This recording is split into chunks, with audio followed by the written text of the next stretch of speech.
Hello friends, मैं एक बार फिर से आपके सामने आई हूँ वही प्रेरणादायक कहानी लेकर के। जी हाँ, आपको पता है पिछले कई महीनों से मेरा यही रूटीन है कि मैं शिक्षाप्रद कहानी, सीख देने वाली कहानी, दूसरों को मोटिवेट करने वाली कहानियाँ आप तक प्रेषित करती हूँ।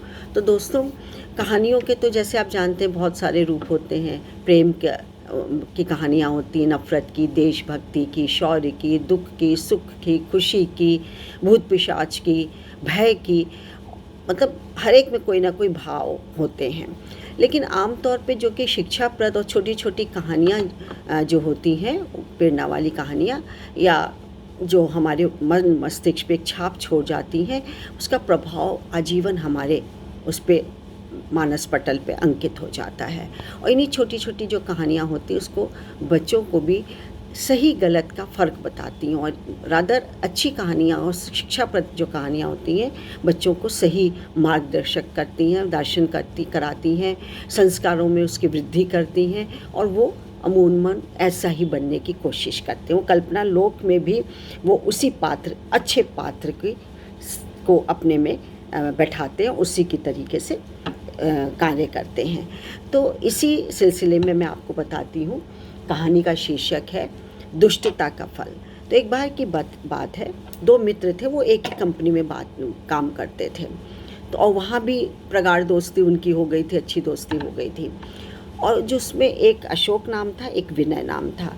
अशोक नाम का जो व्यक्ति था वो थोड़ा दुष्ट प्रवृत्ति का, बेईमानी और साजिशें रचना और इधर काम बिगाड़ देना, उसका काम बिगाड़ देना, यही करता था। लोग सहन करते थे, बोले ठीक है चलो जाने दो। विनय भी कुछ नहीं बोल पाता था क्योंकि उसका मित्र था, छोड़ना नहीं चाहता था।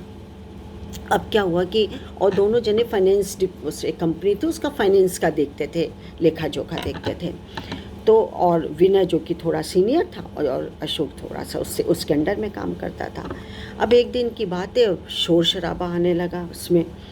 मालिक ने बुलाया, मैनेजिंग डायरेक्टर था, कि भाई इसमें से तो बहुत सारे कई हज़ार रुपए गायब है, इसमें ऐसा कैसे हो गया। विनय से पूछा गया तो विनय ने कहा मुझे नहीं मालूम है, आप मेरा ये सब देख लीजिए, जो भी सब कुछ अपडेट है। लेकिन क्या कि तुम फाइनेंस डिपार्टमेंट देखते हो, प्रमुख मतलब फाइनेंस के तुम ही हो, तुमको सौंपा है, तो हम तो नहीं मानेंगे, तुमने ही गड़बड़ी की है। सारा रजिस्टर चेक किया, वो किया, लेकिन मिला तो नहीं ऐसा। लेकिन उनके जो कि हेर फेर की बात थी, उसमें लास्ट पन्ने में कुछ ऐसा था जिसमें कि हेर फेर का कुछ था, ओवर राइटिंग करके और काट पीट करके। तो उन्होंने कहा विनय देखो ये तुम्हारा रजिस्टर, ये तो इस तरीके से है। तो उसने कहा कि नहीं ये तो मैंने नहीं किया है। बोले तुम्हारे पास रहता है तो और तुम्हारे साथ अलावा करेगा कौन। नहीं मानने को तैयार हुआ और हुए बॉस, उन्होंने उसको नौकरी से निकाल दी। भारी मन से, बोझिल मन से वो निकल गया वहाँ से। दिक्कत होने लगी घर परिवार चलाने की, और इधर जो कर्मचारी थे वो मानने को तैयार नहीं थे। लेकिन अब करें तो करें क्या, कोई सबूत नहीं था। अब एक दिन की बात है, और चूँकि वो साजिशें रचता रहता था दूसरे को नीचा दिखाने के लिए, या गड़बड़ियाँ करता था, बेईमानी की बातें किया करता था, बेईमानी किया करता था, थोड़ी बहुत हेर फेर करता था, ये थोड़ा बहुत सभी जानते थे लेकिन बोलते नहीं थे। अब किसी को विश्वास ही नहीं हुआ कि विनय जैसा ईमानदार और कोमल हृदय का व्यक्ति ये बेईमानी कर सकता है, गबन या जालसाजी कर सकता है। दुख हुआ, सबूत नहीं था। तो एक बार की बात है कि बॉस जो थे मैनेजिंग डायरेक्टर, उनका इमरजेंसी से कहीं कॉल आया, इमरजेंसी में उनको जाना पड़ा, मतलब मीटिंग के लिए उनको जाना पड़ा। तो अब जब निकले तो वो मेज पे ही अपनी अलमारी की चाबी छोड़ गए थे। बस क्या करा कि वो तो उसको मौका मिल गया, बिल्ली के हाथ छींटा बड़े मिल गया उसको। उसे कहा कि भाई ये चाबी पड़ी है, अब मैं मौका देख करके। और फिर ना जब उसका साहस भी बढ़ गया था अशोक का, बार बार बेईमानियों पकड़ा नहीं जाता था। मन में सोचता था देखो करे कोई भरे कोई, मैं तो बड़े मज़े से ले लेता हूँ और किसी को पता भी नहीं लगता है, दोष दूसरे के ऊपर हो जाता है, जैसे विनय के ऊपर हो गया।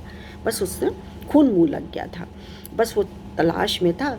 इतने में घंटी बजी लंच की, तो सबने कहा अरे तुम नहीं चल रहे हो अशोक। बोले नहीं नहीं हम नहीं चलेंगे। बोले नहीं चलो। बोले नहीं आज मेरी तबीयत ठीक नहीं है, मैं आज यहीं पे लंच अपना जो भी है खा लूँगा, टिफ़िन जो लाया हूँ, मैं नहीं जाऊँगा चाय पीने या लंच करने के लिए। सब ने ताड़ लिया, बोले कुछ ना कुछ ही गड़बड़ी करेगा ये।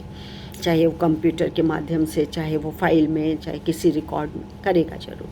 तो सबने क्या किया, एक प्लान बनाया मिल कर के कि हम जाएंगे तो, लेकिन कहीं कहीं हम छुप जाएंगे और इसको मोबाइल में हम इसके जो भी गतिविधियां हैं हम इसको ट्रेस कर लेंगे और रिकॉर्ड कर लेंगे। बस सबने जाने का बहाना किया और कोई मेज़ के नीचे, कोई मेज़ के साइड में, कोई पर्दे के पीछे, कोई इस तरह से छुप गया। और उसको ये लगा कि अब ये अशोक को ये लगा कि सब लोग जा चुके हैं, बस मौका ताड़ लिया, उठा और केबिन, उसमें से बॉस के केबिन में गया, चाबी उठाई, अलमारी खोला, रुपए थे उसमें काफ़ी सारे।